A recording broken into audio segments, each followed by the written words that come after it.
Por que lutamos?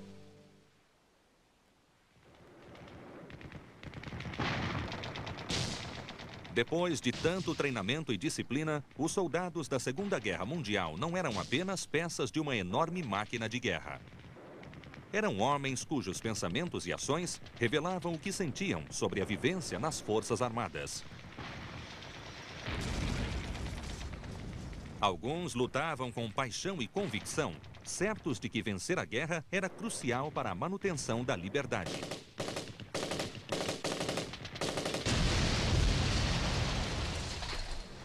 Outros temiam os castigos que o exército reservava aos desertores. Outros ainda eram motivados pela camaradagem que une quem compartilha experiências difíceis. Mas não importam os motivos, esses homens ignoraram os instintos de sobrevivência para combater um inimigo feroz.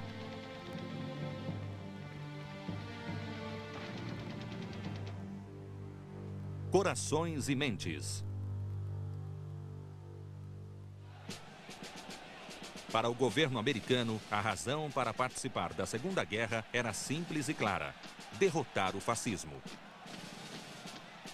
Viam o conflito como uma monumental luta de vida e morte entre o bem e o mal.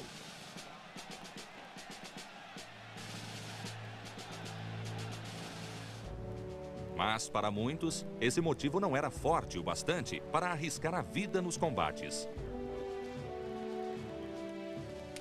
De fato, ao longo da guerra, 67% dos soldados americanos não eram voluntários, mas conscritos.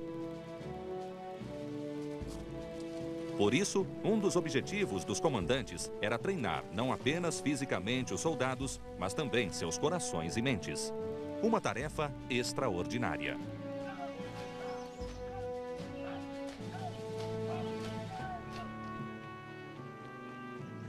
Em Fort Meade, fui chamado para dar palestras sobre o motivo da guerra para 1000 soldados por vez.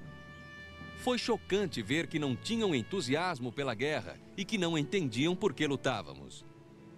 Os soldados tinham grande admiração pelos alemães. E as palestras não adiantaram nada. Para alimentar o sentimento anti-eixo, uma ampla campanha de propaganda bombardeou os homens alistados. Um dos filmes mais eficientes usados foi a série Por que Lutamos?, produzida pelo famoso diretor hollywoodiano Frank Capra.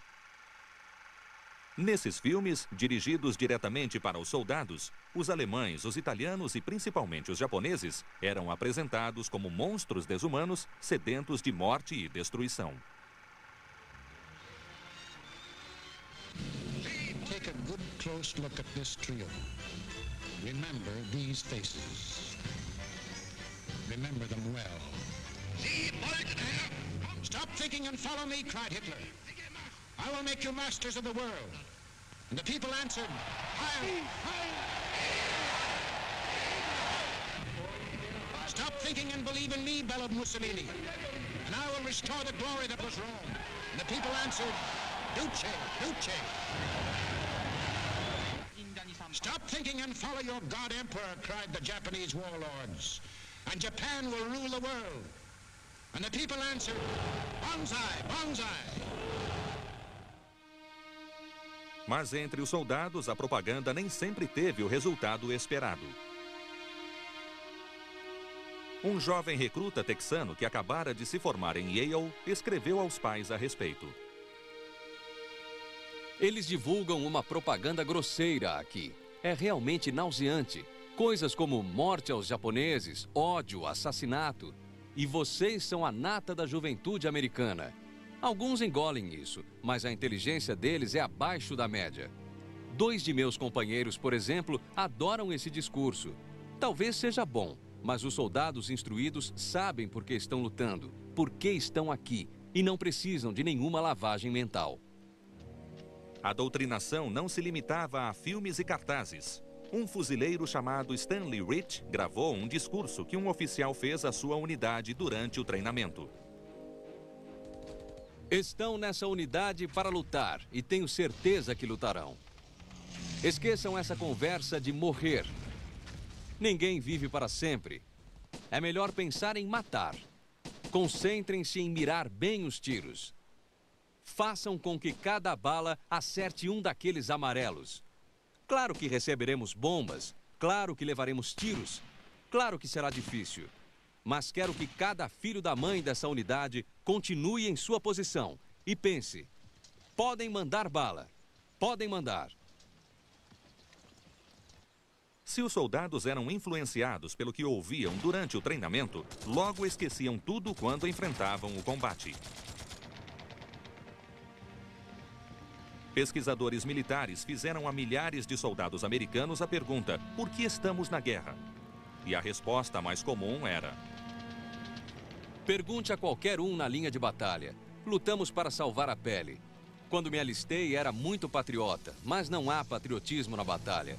Um sujeito que fica 60 dias lá corre riscos o tempo todo. Não luta por patriotismo.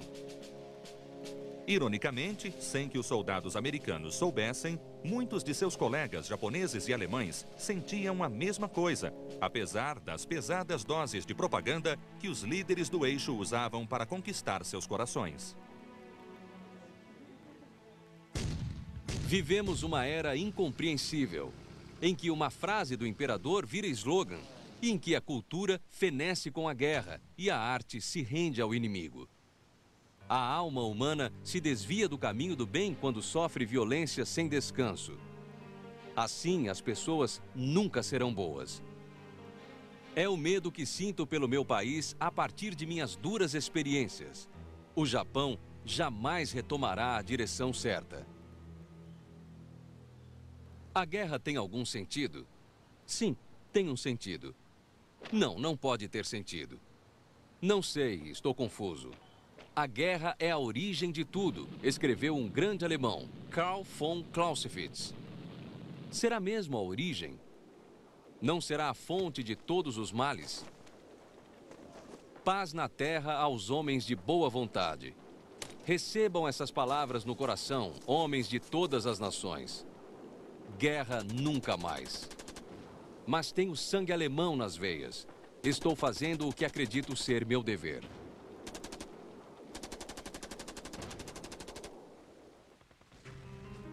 Os soldados aliados também fizeram o que acreditavam ser seu dever. Alguns de boa vontade, outros sem sentir o menor prazer por aquilo que conquistavam. Já tenho 3 marcas na minha arma. Mas não se preocupem, porque não sou assassino por natureza. Só estou cumprindo meu dever como soldado americano, cumprindo meu dever sem piscar. Matar um alemão faz parte do trabalho. Apesar do empenho das Forças Armadas, a maioria dos soldados não se tornou máquinas de matar. Muitos questionavam o que faziam e tratavam os adversários não com ódio, mas com a certeza de que era matar ou morrer.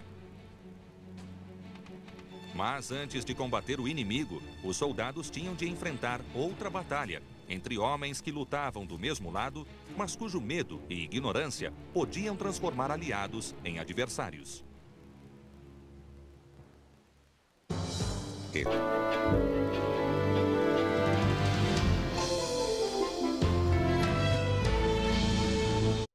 Da guerra. Esmagaremos os alemães, e é melhor esmagá-los mesmo. Às vezes gostaria que eles se rendessem, mas é porque não gosto muito dessa história de guerra. Ao mesmo tempo, sei que só há uma saída: matá-los. Orgulho e preconceito. O soldado médio podia questionar o propósito da guerra, mas sabia quem era o inimigo. O problema, às vezes, era reconhecer os aliados. O orgulho, a lealdade, o sacrifício e até o amor faziam parte da vida na batalha. Mas também havia diferenças entre grupos humanos. Começavam no treinamento, onde tipos de pessoas muito diferentes eram obrigados a suportar lado a lado as condições mais adversas. Diferenças de origem social e geográfica às vezes causavam atritos. Eu achava que a Guerra Civil havia terminado em 1865, mas os texanos em nosso grupo pensavam de outra forma. Não paravam de implicar conosco os Yankees. Isso e a mania insuportável de se gabar do Texas criaram em mim uma aversão por esse estado, que até hoje não superei. Na melhor das hipóteses, esta atitude gerava irritação e ressentimento. Na pior, o medo e a ignorância despertavam um racismo profundo e um ódio que podiam ser tão letais quanto o inimigo. Após quase 2 séculos de domínio britânico sobre a Índia, alguns soldados ingleses discriminavam seus colegas indianos. Nossa intolerância era jocosa, com um toque de indulgência, mas na verdade era profunda e onipresente. Por trás dela estava a ideia de superioridade natural. Sinto-me péssimo às vezes. Os britânicos abriram uma cantina onde os soldados podem comprar coisas para comer e beber. Até essa cantina é inacessível para nós. Eu não esperava essa barreira racial. Muitos oficiais britânicos tratam os indianos com desprezo. Havia problemas semelhantes no exército americano, embora o conflito fosse minimizado pela quase total falta de contato entre soldados negros e brancos, principalmente no fronte. Em 1945, os negros eram menos de 3% das forças de combate do exército americano. 75% dos negros recrutados faziam trabalhos gerais ou eram motoristas nas unidades da força de serviço. Os que chegavam a combater o faziam em unidades de segregação. Mesmo assim, a colaboração dos soldados afro-americanos era louvada por alguns, como pelo programa de rádio O Novo Mundo Está Chegando. We're winning this war because men of all races and creeds who wear the American uniform are doing their part to the utmost limits of their ability. My job will be to plan, lay out, and supervise the construction of aerodromes, fields, roads, bridges, and all structures. I have to be able to read blueprints, have to be able to read surveying instruments, have to be able to pitch in for somebody who might fall out, no matter what his job is. That sounds like a big order. I'm not worried. I know I can count on our men. Essas palavras podem soar paternalistas hoje, mas na época eram tentativas sinceras de informar o público americano que os negros podiam desempenhar qualquer função que fosse necessária. Os soldados de origem japonesa também enfrentavam forte oposição. O ato de racismo mais ostensivo ocorreu quando 120 mil japoneses e nipo-americanos foram retirados de seus lares e internados em vários campos militares no oeste dos Estados Unidos.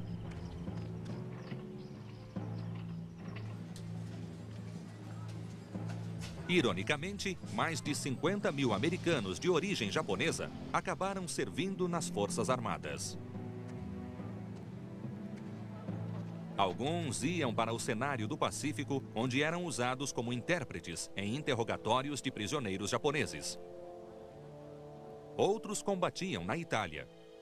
Em todas as funções, os soldados nipo-americanos estiveram entre os mais honrados de toda a guerra. Fatores como preconceito racial dividiam os soldados, mas havia um sentimento de que todos compartilhavam: um forte ressentimento contra os oficiais. A hostilidade pelas altas patentes era causada por vários motivos. Os oficiais tinham uniformes, alojamentos e salários melhores. Para piorar, soldados de carreira tinham de ceder a jovens oficiais, alguns com apenas 90 dias de treinamento. Os recrutas costumavam se irritar com o que parecia um sistema de castas secreto e injusto, com o oficial no topo e os soldados na base. Isso causou conflitos durante toda a guerra. Esse oficial fazia de tudo para ser um canalha. levantava 2 ou 3 vezes à noite para acordar quem tivesse deixado um cadarço na passagem. Ele fez muitos inimigos assim. Um dia eu estava sentado na tábua salva-vidas lendo um livro. Um oficial disse que sentar-se na tábua fora proibido desde que havíamos embarcado. Eu reclamei que aquilo era novidade. Ele retrucou que não era desculpa e me rebaixou de recruta de primeira classe a recruta. Acho que foi muito injusto. De centenas de soldados que se sentavam na tábua salva-vidas, ele escolheu justo a mim. Quando os soldados de combate chegavam ao fronte, encontravam um mundo diferente e novas preocupações. As divisões entre oficiais e subordinados diminuíam frente a perigos comuns. Mas a disparidade das condições de vida entre as tropas de combate e os milhões que ficavam na retaguarda era enorme. Além de correr muito mais riscos, os combatentes tinham muito menos suprimentos porque era mais difícil abastecê-los. Alguns conseguem arranjar um trabalho fácil onde não há o menor perigo. Quando a guerra acabar, serão os primeiros a pedir bonificações e benefícios. Eles são espertos. Conseguirão os benefícios do exército sem ter corrido riscos. Mas o exército tem todo tipo de gente mesmo. Vou lhe dizer o que mais dói. Eles se consideram soldados. Reclamam que já serviram muito, querem ir para casa. Para essa gente, a guerra é um piquenique. Quando falamos, não nos olham nos olhos, mas sabemos o que pensam. Veja outro bobo que não soube arranjar um trabalho fácil. É isso que esses malandros pensam de nós. Mesmo no fronte, havia divisões entre os soldados que podiam ser mortais. Soldados substitutos chegavam à unidade poucos dias ou mesmo horas antes de serem mandados para o combate. Os novatos tinham pouco tempo para conhecer os soldados veteranos de seus pelotões. Essa ausência de vínculo pessoal, bem como a falta de experiência dos novatos, levava os veteranos a utilizá-los sem pensar na segurança. Um dia chegaram 8 novos soldados em meu pelotão e tínhamos de fazer um ataque naquele mesmo dia. Bem no dia seguinte, os 8 novos soldados estavam mortos, mas nós, mais velhos, estávamos vivos. Não íamos mandar nossos homens para uma situação absurda como aquela. Lutáramos juntos na África, na Sicília e em Salerno. Por isso, preferimos mandar os substitutos. Os substitutos estavam apavorados. Muitos deveriam ter sido dispensados. Eram parte de uma divisão que passara 2 anos treinando. No dia seguinte, um pelotão dessa companhia saiu para uma patrulha e foi dizimado. Passaram na frente de um abrigo de metralhadoras. Não sobrou um. Nós os encontramos estendidos lado a lado na estrada. 2 anos de treinamento havia adiantado menos do que 1 mês de combate. Nem sempre as regras funcionam. O condicionamento emocional a que os soldados haviam sido submetidos durante o treinamento se esvaíra. Em seu lugar, ficara o puro instinto de sobrevivência. A pressão para escapar da morte levou muitos soldados a transgredir a boa conduta militar. Estamos apresentando A Cor da Guerra.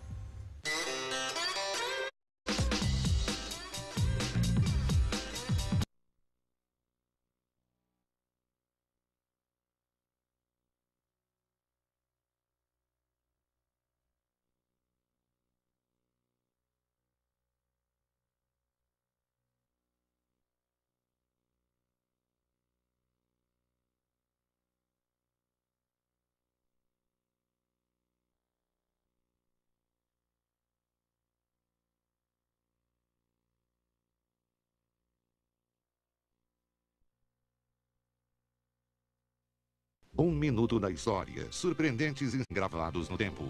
O momento é 20 de agosto de 1940. Advance, Britannia. Long live the cause of freedom. God save the King. A Batalha da Inglaterra desenrola-se furiosamente nos céus da Inglaterra e Winston Churchill insta seus compatriotas a resistirem. So bear ourselves that if the British Empire and its Commonwealth last for 1,000 years, men will still say, this was their finest hour. Never in the field of human conflict was so much owed by so many to so few. Até o fim da guerra, seu discurso alentador iluminaria o caminho nos dias mais escuros da Inglaterra. Somente por The History Channel, onde o passado ganha vida.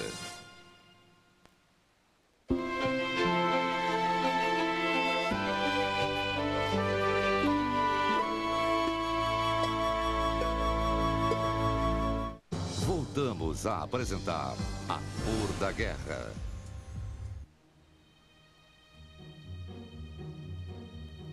O saque a propriedades privadas continuou não só na Alemanha, que era inimiga, como na França. Como foi o saque? Era a pergunta de um recém-chegado a uma cidade tomada por nossas tropas. Embora oficialmente proibida, essa prática era sancionada pelo grupo.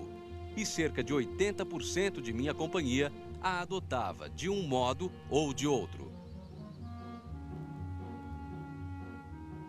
Espólios de guerra.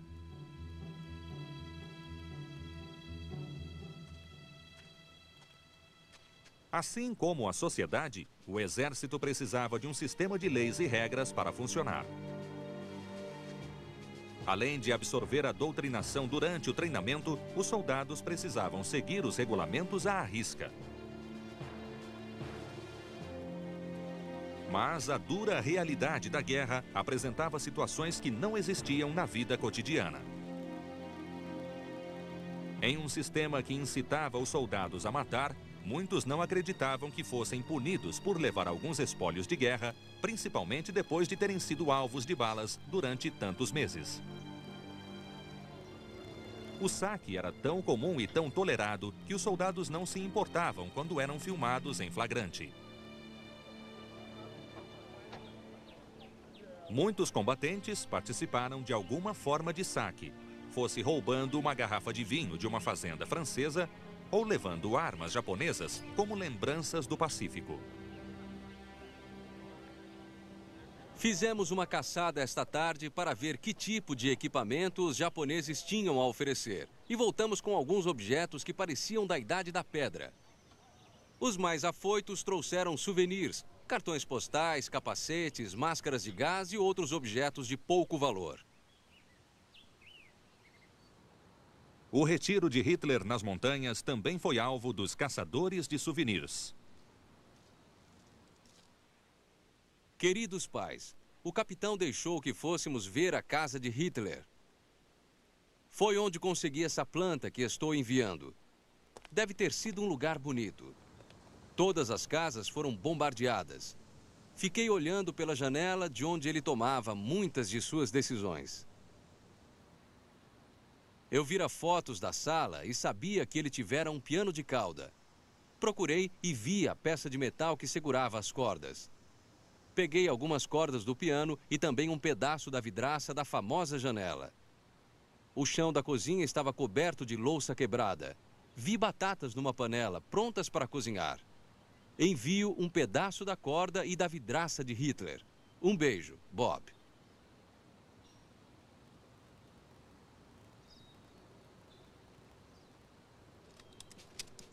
Até saques menores eram tecnicamente crimes nas Forças Armadas Aliadas, embora ninguém fosse processado por eles. Essa era apenas uma das centenas de infrações listadas pelo Código de Justiça Militar. De modo geral, eram leis muito diferentes das que governam a sociedade. Em vez de um juiz e jurados civis, os soldados que cometiam crimes graves tinham de enfrentar a corte marcial. Um grupo de oficiais, sem qualquer conhecimento jurídico ou experiência, julgavam o acusado. Quem fiscalizava esse sistema era a polícia militar. Seus homens tinham a função de dirigir o tráfego militar em regiões ocupadas e de impor uma ampla gama de regras militares a seus irmãos de armas. Uma lista das atividades da Polícia Militar no 21º Grupo do Exército dá uma ideia dos crimes que encontravam. Ao todo, 36.366 acusações foram feitas.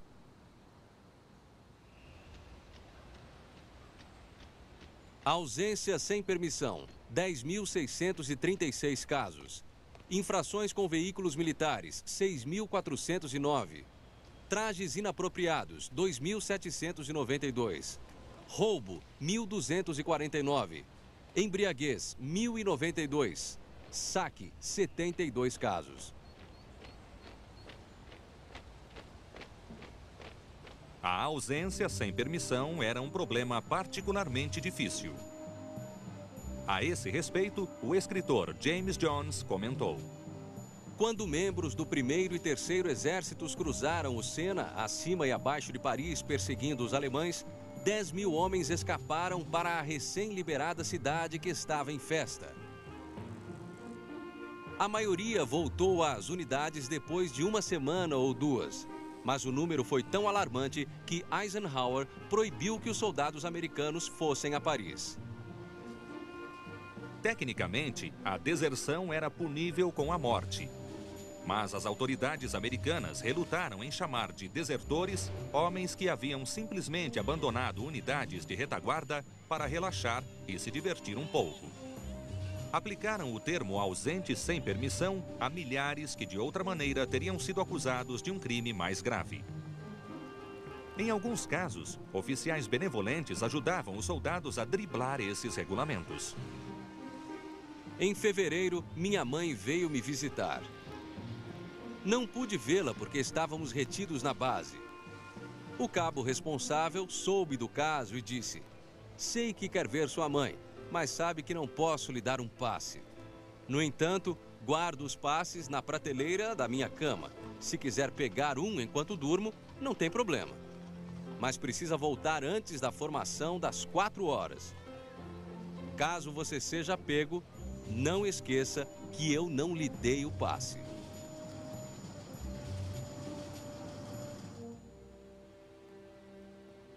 Mas no fronte o clima era diferente. Lá, as unidades tomavam medidas drásticas para evitar deserções. Em Monte Cassino, na Itália, um oficial americano encontrou um tenente com um revólver na mão na única trilha que possibilitava a fuga de um ataque iminente. Muitos homens o procuraram dizendo que estavam doentes ou feridos, e ele teve de deter todos, exceto os que estavam em estado grave.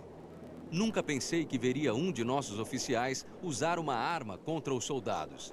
Que eu saiba, ele não foi além da ameaça.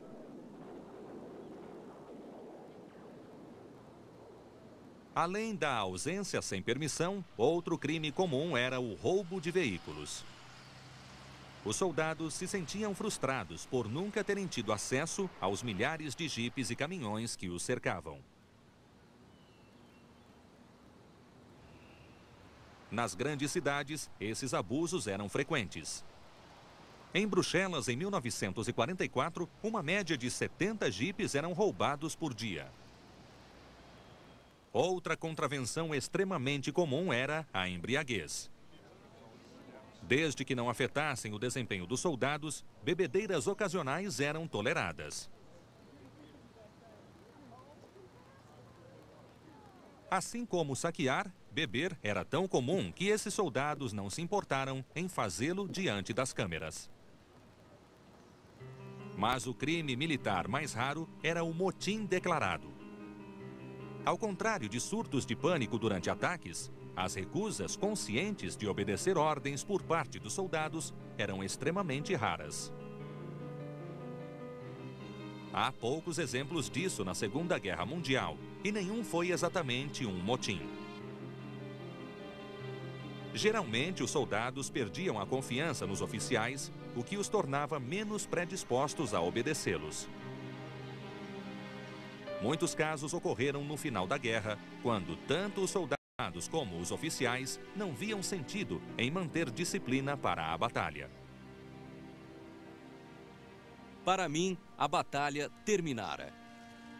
Restara apenas a formalidade de limpar o terreno.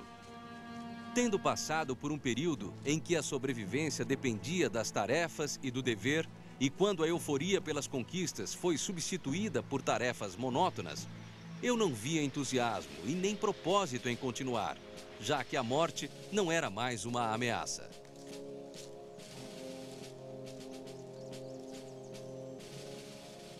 Mas, se atividades criminais de todos os tipos eram relativamente incomuns entre os soldados aliados, a tensão do combate não era.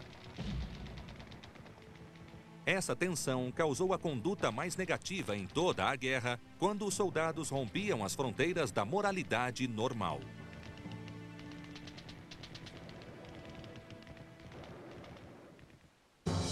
Estamos apresentando A Cor da Guerra. O simples ato de puxar a descarga dá início a uma jornada oculta que começa no vaso sanitário e termina no mar. Veja como a água do esgoto se torna água limpa. E em seguida, o número 2, como as máquinas modernas transformam seus dejetos sólidos de sujeira em simples terra. Mergulhem nesta odisseia épica de odores em tecnologia e desafio.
Voltamos a apresentar A Cor da Guerra. O setor de comunicações captou uma mensagem mandada por um dos pilotos que dizia: um japonês acabou de saltar de paraquedas. O outro piloto perguntou: tem certeza de que era japonês? E ele respondeu que sim. E o outro replicou: então por que não pratica sua pontaria? E foi o que ele fez. Vida ou morte.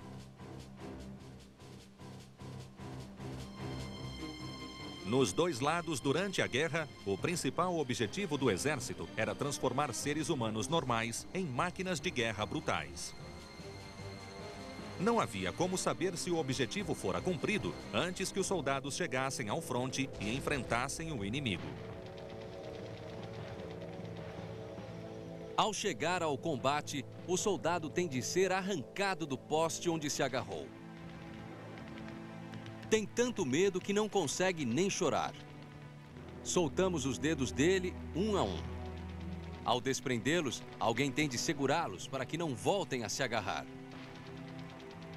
Mas uma semana depois, esse soldado está lutando com bravura, matando com toda a dignidade possível. Mas o medo do soldado nunca desaparecia totalmente. Em resposta a um questionário do Exército, 86% dos soldados na Itália e 65% no Pacífico disseram que o combate nunca deixou de amedrontá-los. Quem não se rendia ao medo encontrava um modo de se adaptar ao ambiente cruel da guerra. Nessa atmosfera, as fronteiras da moralidade perdiam a nitidez ou eram eliminadas pela escolha elementar entre matar e morrer. A questão de matar não se apresenta mais como um dilema moral e nem como um problema, pois na guerra a vida e a morte estão tão associadas que não se separam como estados distintos entre ser e não ser. Mamãe e papai. Nesse pouco tempo de combate, meu coração endureceu e minha alma se tornou amarga. Já matei e continuarei matando sem hesitar. Essa atitude insensível e superficial em relação a matar era comum entre soldados dos dois lados e afetava o modo com que tratavam os prisioneiros. Depois que eram tragados pelo ritmo da guerra, era difícil deixar de uma hora para outra o papel de assassinos profissionais. Os alemães escolhiam 2, 3 ou 4 homens de um pelotão e, quando chegavam perto, mostravam-se e se rendiam. Os homens que haviam acabado de perder amigos não queriam que a matança parasse naquele ponto. Quando os alemães chegavam com as mãos para cima gritando "Camarada!", nós os varríamos com fogo de metralhadora. Estávamos na Bavária, ao lado de uma floresta, quando de repente nos vimos sob intenso fogo. Finalmente, expulsamos os alemães do mato. Era um soldado da SS e mais 14 da juventude de Hitler, entre 13 e 15 anos, todos armados. Nosso capitão, veterano da guerra, estava tão furioso por aqueles garotos terem matado nossos homens que mandou amarrar o soldado da SS e o espancou com uma carabina até a morte. Isso me impressionou muito. Os dois lados cometeram atrocidades. Um soldado americano teve a sorte de sobreviver a um desses aterradores episódios. Perhaps they had no time to take prisoners and violated all rules of warfare by shooting what prisoners they had, hoping that there'd be none left to tell the story. I don't think that was right, because we threw down our arms and put up our hands and gave up. One of our boys was wounded. I was right close to him. He was wounded in the arm, and as 3 or 4 medics were working on him, they opened fire on the medics too. They killed the medics and the wounded men? Essas ações podem ser atribuídas ao desgaste de um combate prolongado e não a um ódio generalizado ao inimigo. Mas na guerra americana contra o Japão, havia uma genuína aversão pelos japoneses, causada em parte pela crueldade com que haviam tratado os prisioneiros americanos, muitas vezes torturados até a morte. Além disso, havia um racismo intenso que era estimulado e incentivado pela propaganda americana. Japan committed to 100 years of war and sacrifice if necessary. We are prepared to lose 10 million lives in our war with America. Por isso, muitos soldados americanos sequer consideravam os japoneses seres humanos. I was acting first scout out on patrol when I seen about 30 of them come over a mountain. And without thinking, I opened up with my BAR, emptied a magazine, and about 15 of them got away. Yes, Japanese is very funny people. You might not call them human beings. They're more like animals, more like coons. I used to hunt coons down in Arkansas, and the better estimation of them is more like field rats. Back home when we start gathering our corn in the fall, you can turn over a shock of corn and they'll run from one shock to another. And that's the way the Japs does here. You can run them out of one hole and they'll go right back to another. Em resposta a uma pesquisa do exército americano, 7% dos homens de um regimento disse que tinha vontade de matar um soldado alemão. Quando a mesma pergunta foi feita em relação aos japoneses, 44% deu a mesma resposta.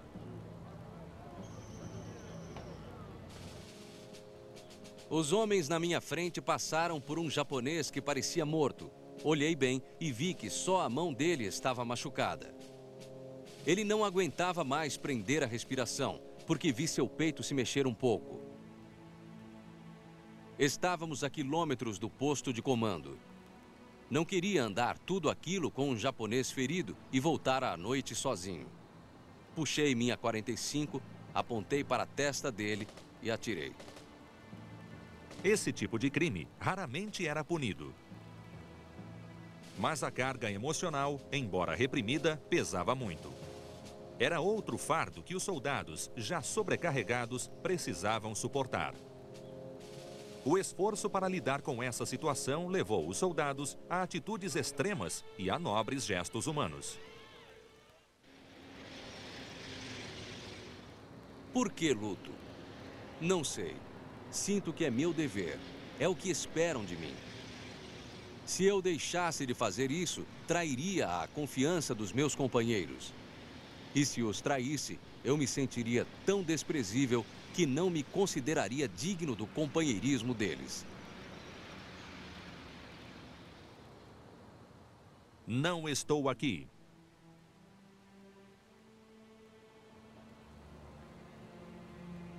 Para o soldado médio da Segunda Guerra, considerações como ideologia, política e patriotismo estavam muito distantes de suas preocupações.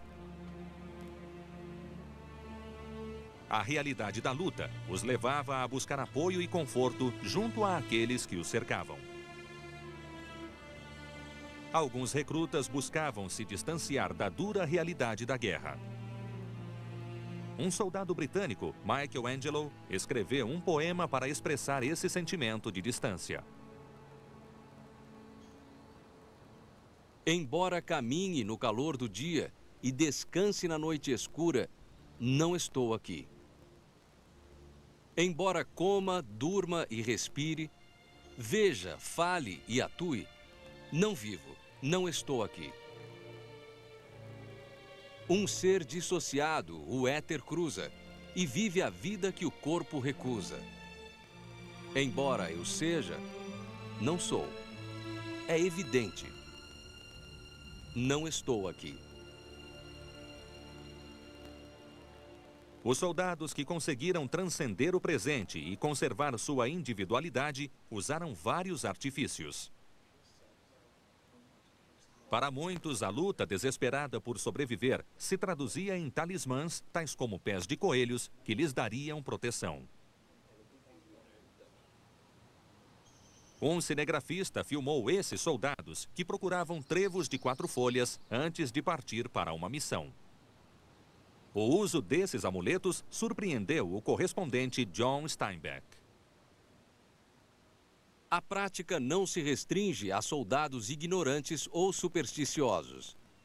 Parece que em horas de grande perigo e tumulto emocional, o homem busca auxílio e conforto fora de si mesmo e precisa se agarrar a um símbolo pessoal. Pode ser um velho cabo de guarda-chuva ou um objeto religioso, mas não anda sem ele. Quando escapamos dos bombardeiros, recebemos fogo pesado. Dava para ver e ouvir as explosões. A asa esquerda foi atingida e o avião balançou. A bomba passou pela asa e explodiu sobre nós. Achei que era o fim, mas minha medalha milagrosa nos salvou. Tenho certeza. Uma fonte de conforto era oferecida a todos os soldados no campo de batalha. O ditado "não há ateus nas trincheiras" surgiu na Segunda Guerra Mundial.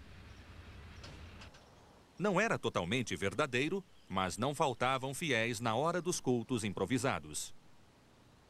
Às vezes, as cerimônias eram realizadas sob fogo inimigo, como revela essa fita original.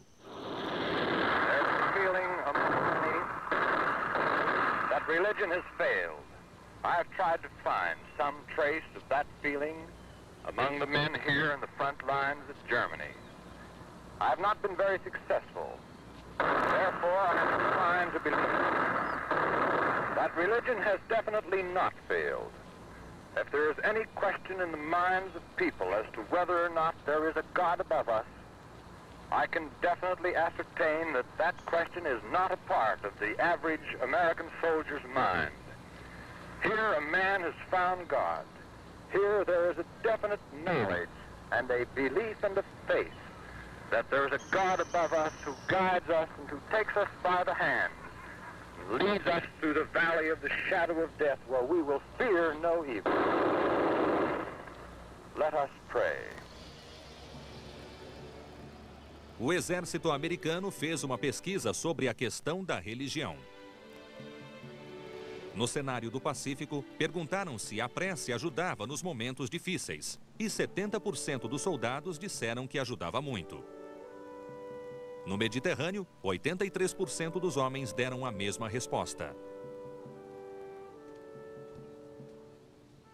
A maioria dos soldados da Segunda Guerra Mundial foi motivada pelos melhores aspectos da natureza humana: respeito, fraternidade e compaixão.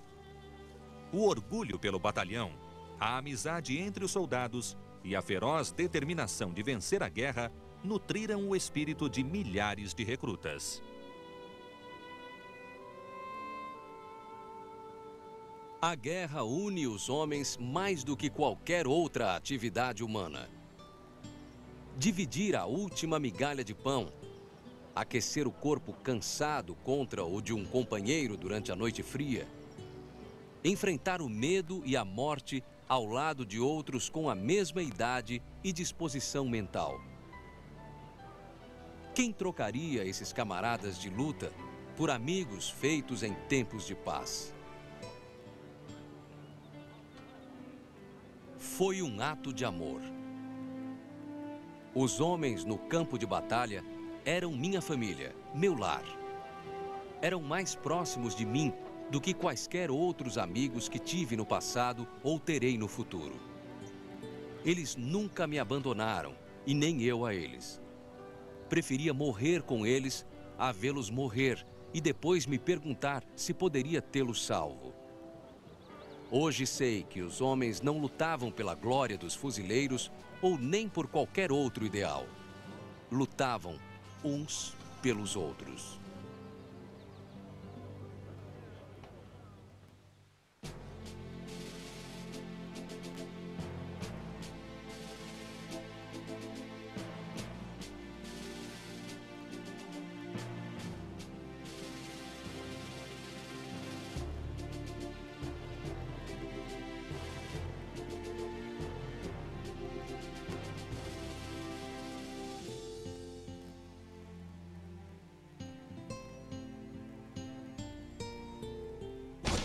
Correio Militar.